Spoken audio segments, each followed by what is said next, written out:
damos gracias, Padre, porque eres tú siempre el que está con nosotros. Y vamos a pasar con esta parte de la palabra que se llama Errando el Blanco con el líder Luis Mariaca.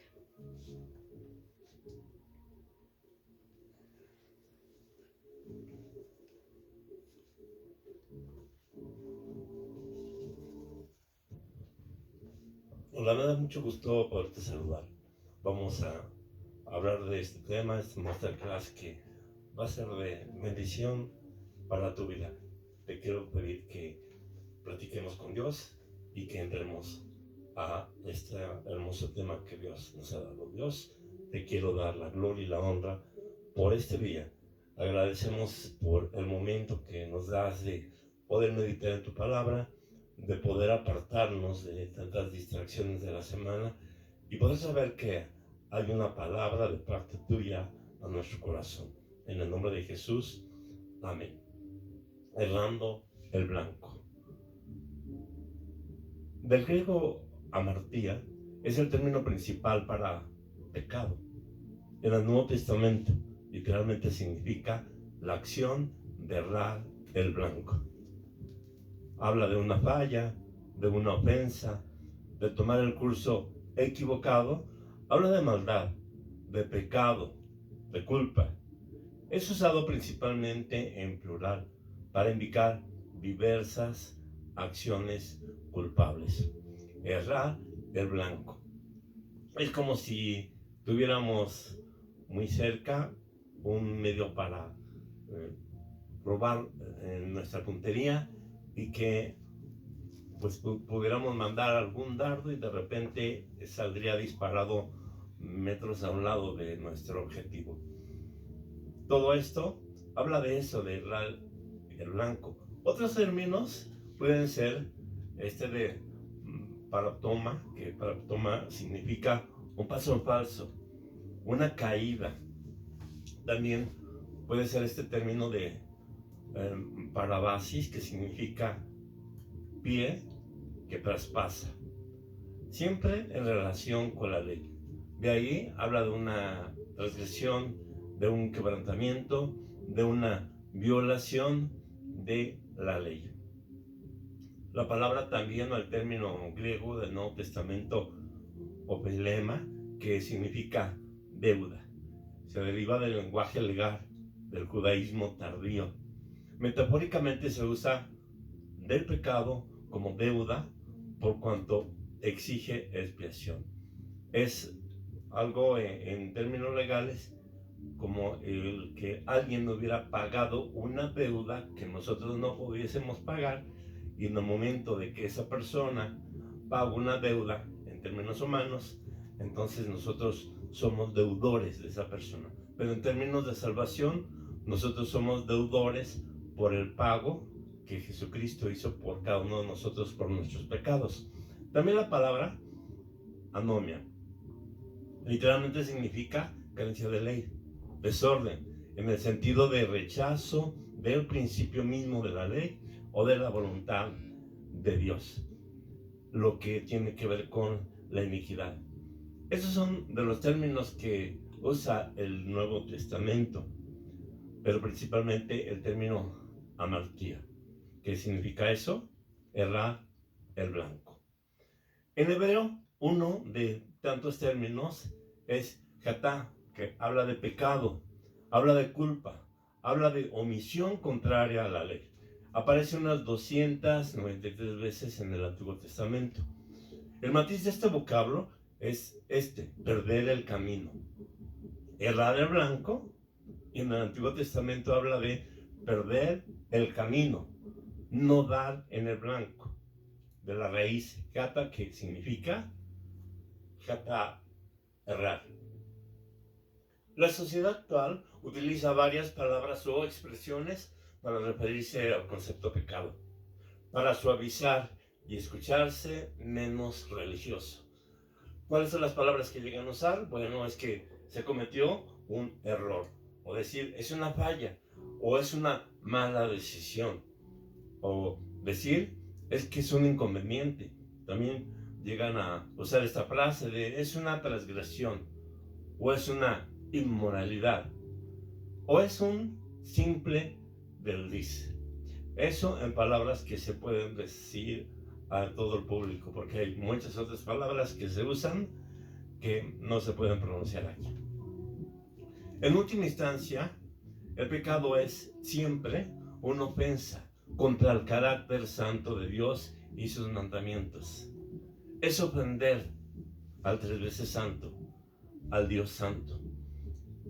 El pecado, quiero decir que sea cual sea el término que las personas puedan usar, siempre suele pasar algo muy curioso, que las personas, los seres humanos, nos negamos a reconocer cuando fallamos. Pueden fallar los demás, pueden fallar mis vecinos, pueden fallar la gente que está a mi alrededor, pueden fallar los trabajadores con los que convivo, pero yo nunca. Esa es una de las características que hay en el ser humano, de no reconocer las fallas y siempre justificar cuando uno está actuando mal. La vida y la muerte de Jesucristo no se puede entender sin la gravedad del pecado humano de trasfondo.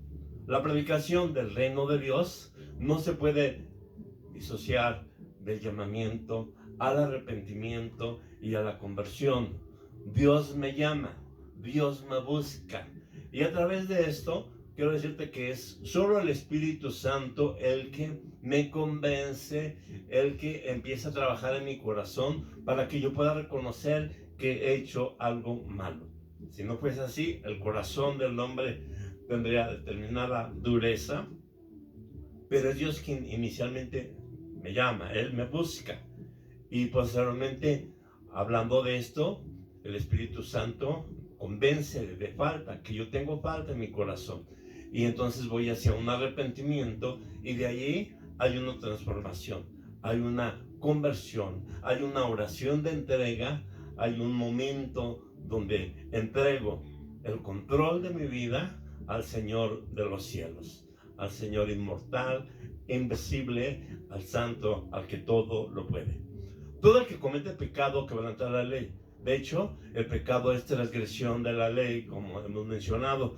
Pero ustedes saben que Jesucristo se manifestó para quitar nuestros pecados. Él se ha manifestado para eso.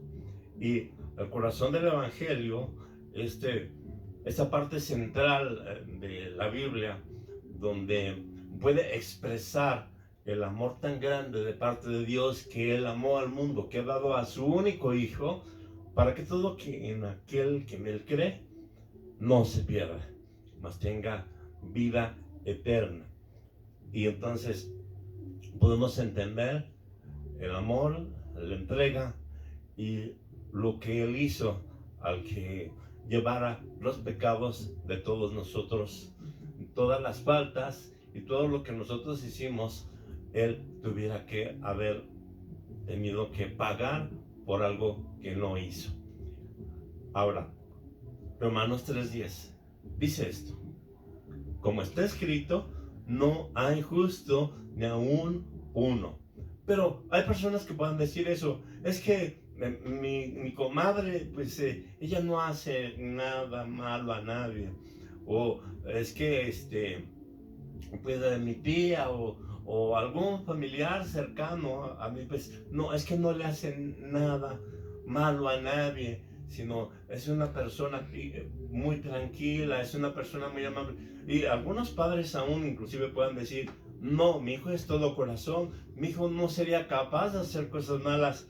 Sí, de repente se le pasa un poquito la mano y todo, pero él no es capaz de hacer cosas malas. Pero para la gente es complicado, para el ser humano complicado poder reconocer lo que dice la Biblia: no hay justo ni aún uno. La característica que hay, característica del pecado, el pecado, una de las cosas que hace es esclaviza, es altamente adictivo en su práctica.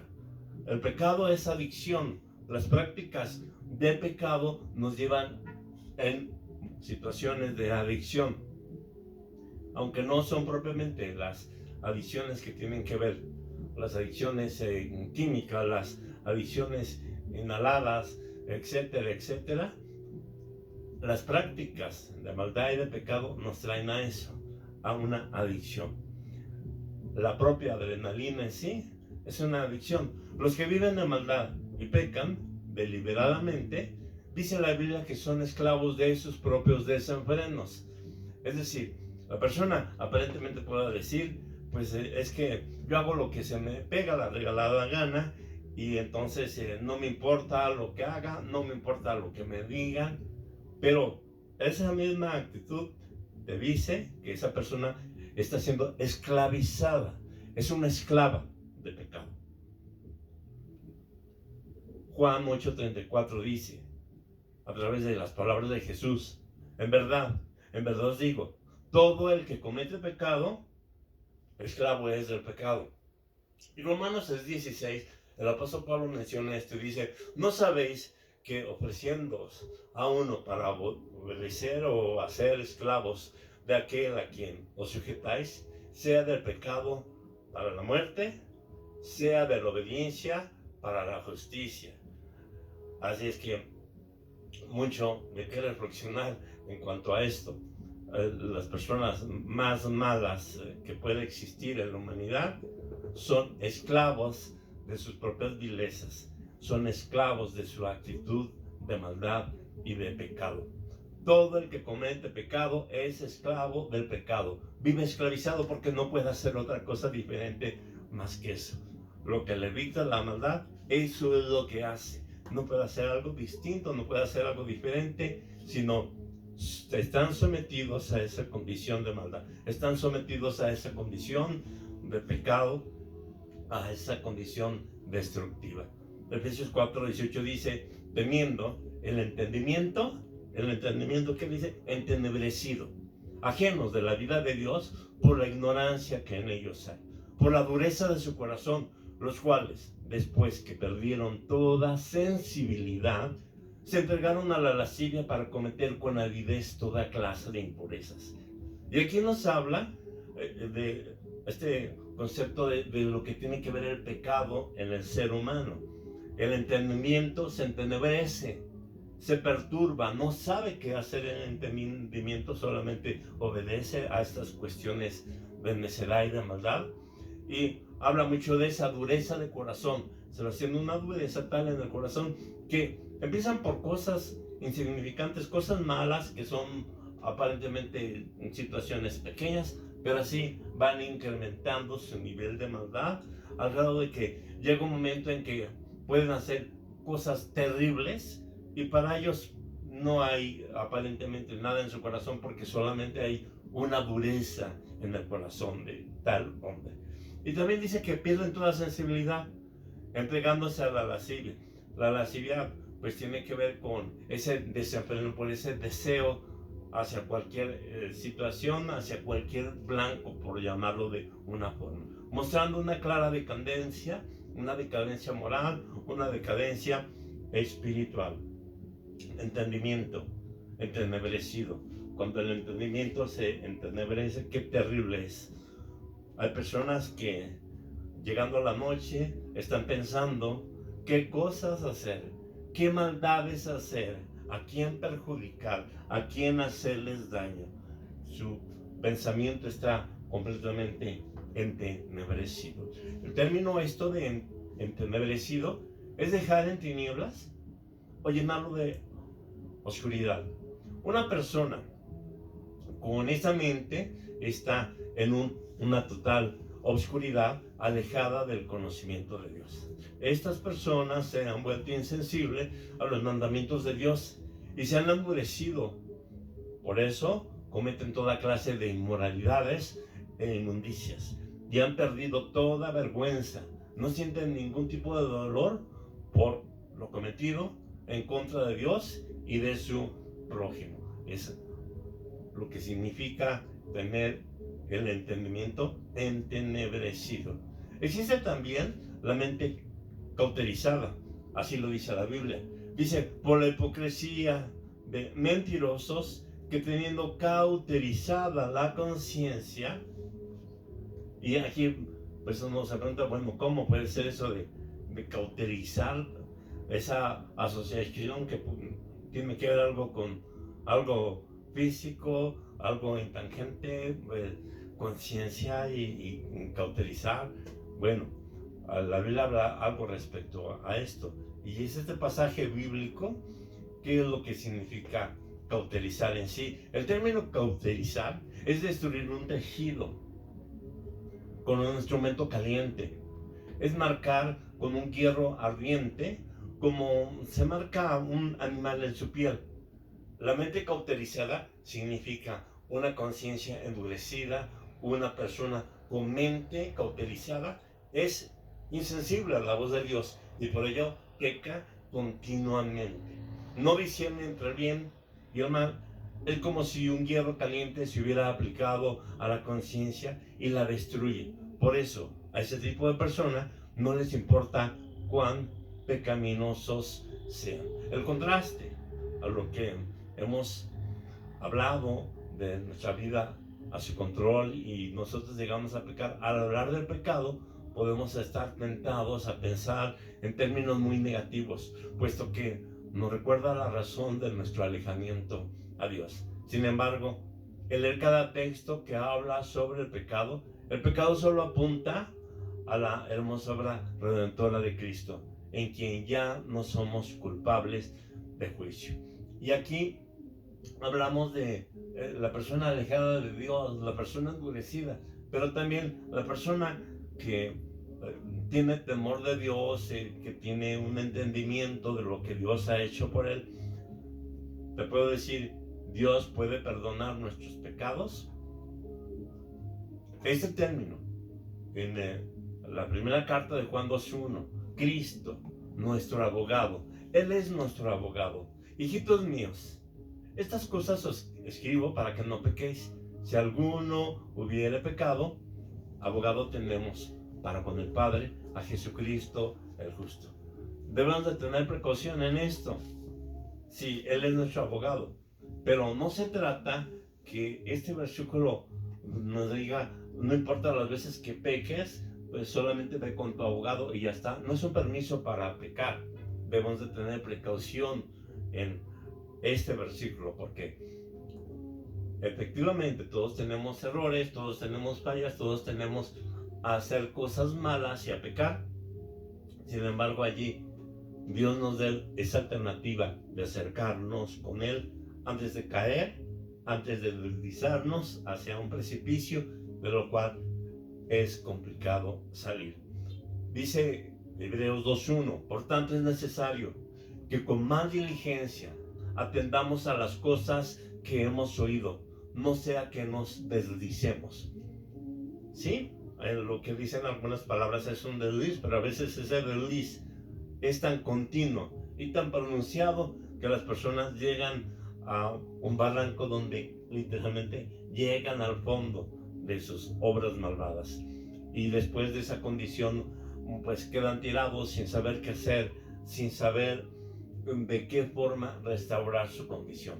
Deslizarse, hay grave advertencia en la Biblia sobre deslizarse. Es decir, sobre iniciar una relación con Jesucristo, luego volver a la vida interior.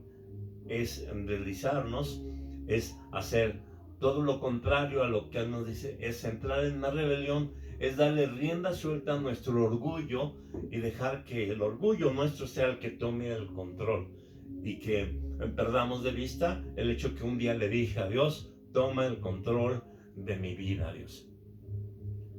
Y bueno, acercándonos hacia la parte final del tema, intentamos seguir con nuestra vida cristiana. Sin embargo, la culpa nos deja, nos sentimos asfixiados. Cuando hemos pecado nos sentimos cansados, llegamos a sentir que todo lo que tiene que ver nuestro pecado inclusive sigue condenándonos. A pesar de que le podamos decir Dios perdónanos, parecería que nos sigue acusando lo que hicimos, parecería que nos sigue diciendo algo malo que hicimos y nos sigue señalando y nos sigue culpando. Este es pues el clásico de alguien que ha sido restaurado y que ha fallado. ¿Sabes que hay personas que de repente, si saben algo de lo cual tropezamos, son incisivos, molestan cuestionan, pero si mi comunicación con Dios y mi comunión me trae en paz diciendo que Él me ha perdonado, mira, no tengas ninguna molestia de estarte preocupando por los demás, porque si Dios te perdona, no hay nadie que te pueda acusar, no hay nada que te pueda señalar. Si Él te ha perdonado de algo, sin importar lo que hayas hecho, te puedo decir que Él es especialista en esto, en restaurar nuestras vidas, en cambiarnos. Así es que por esa condición que llegamos a sentir sucia nuestra alma, algo que está dominando nuestra mente, algo que deshonra al Señor, parecería que hay una lucha continua hacia las cosas malas. Y en eso debemos de considerar qué es lo que nosotros tomamos de alimento espiritual, qué es lo que nos fortalece para poder tener una resistencia hacia las cosas malas, para tener una resistencia hacia lo que pueda pervertir nuestras vidas y lo que nos pueda llevar hacia un desliz que después lamentaremos mucho y que pueda destruir nuestro propio testimonio. Romanos 20:17 dice que lo dice de esta forma: ¿sabes al hombre el pan de maldad, de mal adquisición? Aquí me llama mucho eso la atención y digo, qué fuerte. Sabroso es el hombre el pan mal adquirido, pero cuando haya llenado su boca de ese pan, se convierte en cascajo.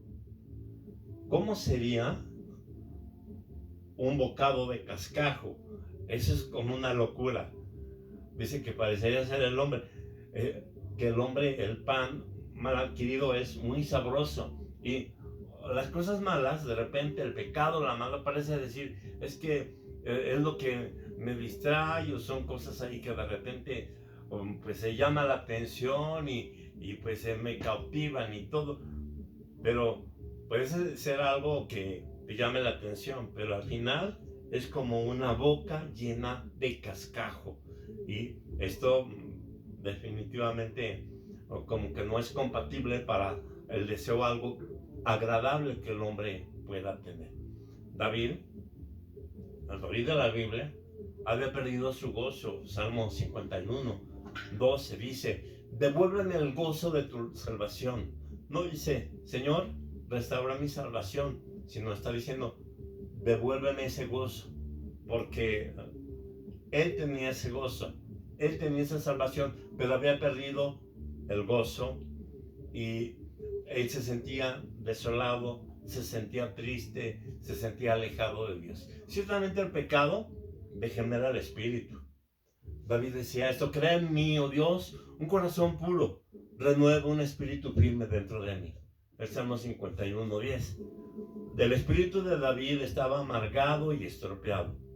Las personas salvas que no tienen comunión con Dios, ¿sabes qué les suele pasar a las personas que no tienen comunión con Dios? Son irritables, son abusivas y difíciles de tratar. Algunas de las personas más irritables que usted haya conocido en la vida son personas que en algún momento pudieron haber conocido de Dios. Tienen un espíritu amargado y nada les agrada. Todas las cosas para ellos no encajan, nada de lo que la gente hace a su alrededor. Juan 15:11 dice: estas cosas os he hablado para que mi gozo esté en vosotros y vuestro gozo sea completo. Enfrentaba el Calvario cruel, pero hablaba de gozo. Hablaba el Señor de esos momentos, de lo que representaba pagar por cada uno de nosotros ese peso tan grande, de lo que significaba llevar el pecado de la humanidad. No es de extrañarse, Pablo, escribiendo desde una atroz prisión, diciendo esto: regocijaos en el Señor siempre. Otra vez os digo, regocijaos.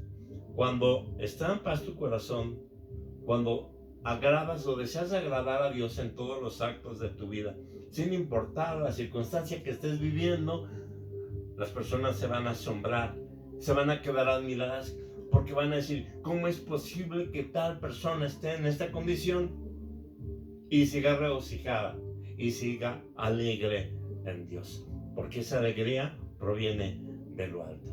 Pero ahora que han sido liberados del pecado y se han puesto al servicio de Dios, cosecha la santidad que conduce a la vida eterna. Pues qué gozo y alegría poderlo mencionar. Y antes de que